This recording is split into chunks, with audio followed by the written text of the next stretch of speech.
Hello friends, તમારું સ્વાગત છે મારી ચેનલમાં। આજે આપણે બનાવીશું ચોખાના લોટનો તીખો, ચટપટો અને ક્રિસ્પી નવો નાસ્તો। તો આ ચોખાના લોટના કુરકુરે ખાવામાં બહુ ટેસ્ટી એવા લાગશે અને બાળકોને તમે આ રીતે ચોખાના લોટના કુરકુરે બનાવીને તેમને લંચ બોક્સમાં પણ આપી શકો છો। ખાસ કરીને તેમને બહુ જ પસંદ આવશે। તો ચાલો બનાવીએ। રેસીપી સારી લાગે તો વિડીયોને લાઇક કરજો, વધારેમાં વધારે શેર કરજો અને હજી સુધી જો તમે ચેનલને સબસ્ક્રાઇબ ના કરી હોય તો સબસ્ક્રાઇબ કરીને બાજુમાં રહેલા બેલ આઇકનને પ્રેસ કરજો, એટલે નવી નવી રેસીપીના નોટિફિકેશન આવશે। તો ચાલો બનાવીએ। સૌથી પહેલા ચોખાના લોટના કુરકુરે બનાવવા માટે આપણે આ રીતે બાઉલ ઉપર એક ચાણી રાખીશું અને તેમાં 2 કપ ચોખાનો લોટ ઉમેરીશું।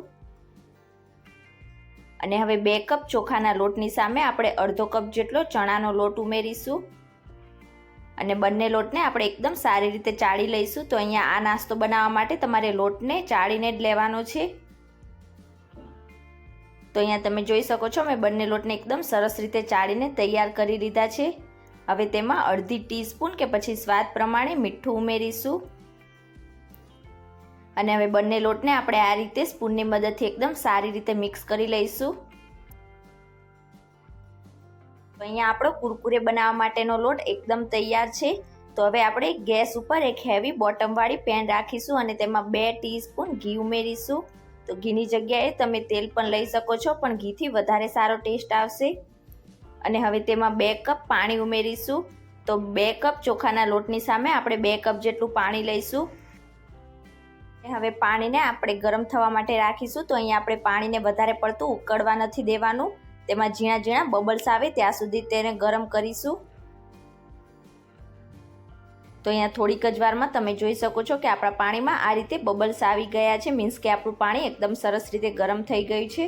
તો હવે ગેસની ફ્લેમ સ્લો કરી દઈશું અને આપણે જે લોટ તૈયાર કરીને રાખ્યો છે તેને આ રીતે થોડો થોડો પાણીમાં ઉમેરતા જઈશું અને ચમચાથી મિક્સ કરતા જઈશું। તો અહીંયા તમારે લોટને એકસાથે બધો નથી ઉમેરી દેવાનો, નહીં તો તેમાં ગાંઠા થઈ જશે। આ રીતે થોડો થોડો લોટ ઉમેરતા જઈશું અને મિક્સ કરીશું।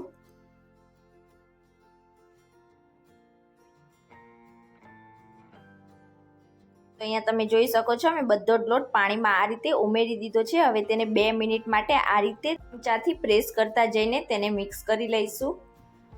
તો અહીંયા તમે જોઈ શકો છો આપણો બધો જ લોટ એકદમ સરસ રીતે મિક્સ થઈ ગયો છે। હવે આ રીતે પેનમાં ફેલાવીશું અને ગેસની ફ્લેમ બંધ કરીને તેને ઢાંકીને 5 મિનિટ માટે સિજવા દઈશું।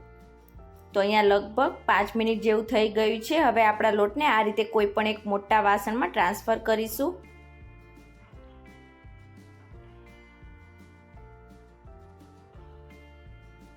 અને હવે આ રીતે ચમચાથી તેને 2 મિનિટ માટે ઉપર નીચે કરીશું અને લોટને આપણે હાથેથી ટચ કરી શકાય એ રીતનો ઠંડો થવા માટે રાખીશું।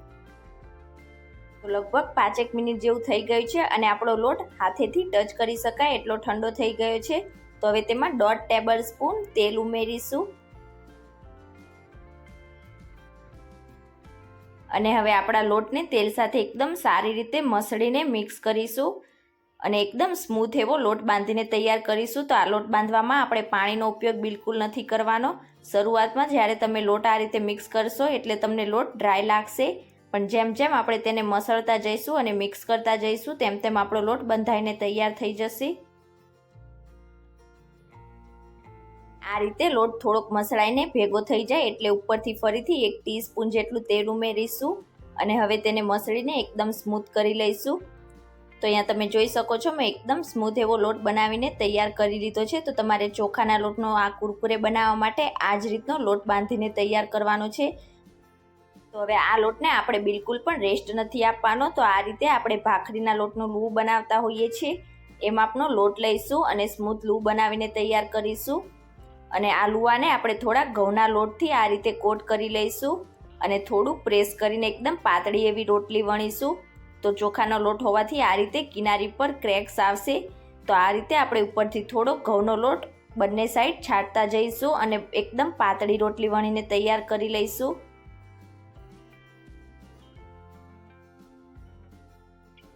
તો અહીંયા તમે જોઈ શકો છો મેં આ રીતે પાતળી રોટલી વણીને તૈયાર કરી લીધી છે। હવે આ રીતે બંને સાઈડથી કટ કરી લઈશું અને વધારાના લોટને આપણે ફરીથી રોટલી બનાવવામાં ઉપયોગ કરીશું અને ફરીથી આ રીતે બંને સાઈડથી ફરીથી આપણે લોટને કટ કરીશું। અને હવે આ રીતે આપણી ચોરસ રોટલી બનીને તૈયાર થઈ ગઈ છે. તો 1 થી 2 વાર આ રીતે આપણે ઉપરથી થોડુંક વેલણ ફેરવી લઈશું એટલે એકદમ પાતળી એવી આપણી રોટલી થઈ જશે. અને હવે આપણા કુરકુરેને આ રીતે ચોરસ શેપમાં કટ કરી લઈશું. તો અહીંયા તમે તમારી પસંદ પ્રમાણે નાના કે મોટી સાઈઝમાં કટ કરી શકો છો. અને હવે આ રીતે આપણે બધા પીસને અલગ કરી લઈશું. તો અહીંયા તમે જોઈ શકો છો એકદમ પરફેક્ટ એવા આપણા કુરકુરે બનીને તૈયાર થયા છે. આ જ રીતે આપણે પહેલાં 2 થી 3 રોટલી વણીને તૈયાર કરી લઈશું અને સાથે સાથે તળતા પણ જઈશું. અહીંયા તળવા માટે મેં તેલને પહેલાંથી જ ગરમ કરવા માટે રાખી દીધું હતું. તેલ એકદમ સરસ રીતે ગરમ થઈ જાય એટલે હવે આ રીતે આપણા કુરકુરે તેમાં ઉમેરી દઈશું. અને શરૂઆતમાં આપણે જ્યારે કુરકુરે ઉમેરીએ ત્યારે ગેસની ફ્લેમ હાઈ જ રાખવાની છે અને ત્યાર પછી ગેસની ફ્લેમ મીડિયમ કરીને આપણે બંને સાઈડથી અલટતા પલટતા જઈને લાઇટ બ્રાઉન કલર જેવા થાય ત્યાં સુધી તેને તળીશું. તો અહીંયા થોડીક જ વારમાં તમે જોઈ શકો છો આપણા કુરકુરે એકદમ સરસ રીતે ફૂલીને તૈયાર થયા છે અને ધીરે ધીરે આપણા તેલમાં બબલ્સ પણ ઓછા થવા લાગ્યા છે. તો આ રીતે આપણા બધા જ કુરકુરે એકદમ સરસ રીતે લાઇટ ગોલ્ડન બ્રાઉન કલર જેવા થાય એટલે હવે તેને પ્લેટમાં નીકાળી લઈશું.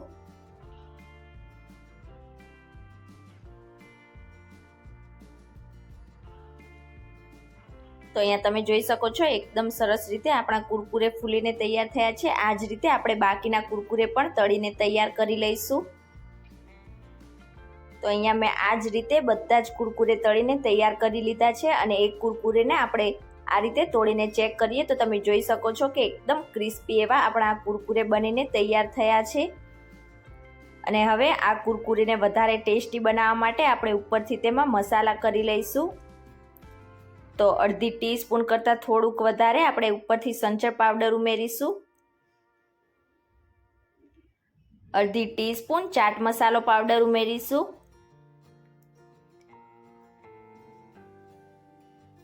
અને હવે લાસ્ટમાં તેમાં 1/2 ટીસ્પૂન લાલ મરચું પાવડર ઉમેરીશું. તો અહીંયા એકદમ સરસ કલર માટે તમે કશ્મીરી લાલ મરચું પાવડરનો ઉપયોગ પણ કરી શકો છો. અને હવે આ રીતે ઉપરથી ઢાંકણ ઢાંકીને એકદમ સરસ રીતે આપણે તેને હલાવી લઈશું એટલે બધા જ કુરકુરે ઉપર આપણા મસાલાનું કોટિંગ એકદમ સરસ રીતે થઈ જશે. તો અહીંયા તમે જોઈ શકો છો એકદમ તીખા ચટપટા અને એકદમ ક્રિસ્પી એવા આપણા કુરકુરે બનીને તૈયાર થઈ ગયા છે. તો તમે ક્યારે આ રીતે ચોખાના લોટનો નવો નાસ્તો ના બનાવ્યો હોય તો એકવાર આ રેસીપી જરૂરથી ટ્રાય કરજો. અને આજની મારી રેસીપી તમને કેવી લાગી મને કમેન્ટ કરીને ચોક્કસથી જણાવજો. રેસીપી સારી લાગી હોય તો વિડીયોને લાઇક કરજો, વધારેમાં વધારે શેર કરજો અને ચેનલને સબસ્ક્રાઈબ કરીને બાજુમાં રહેલા બેલ આઇકનને પ્રેસ કરજો એટલે નવી નવી રેસીપીના નોટિફિકેશન આવશે. Thank you for watching.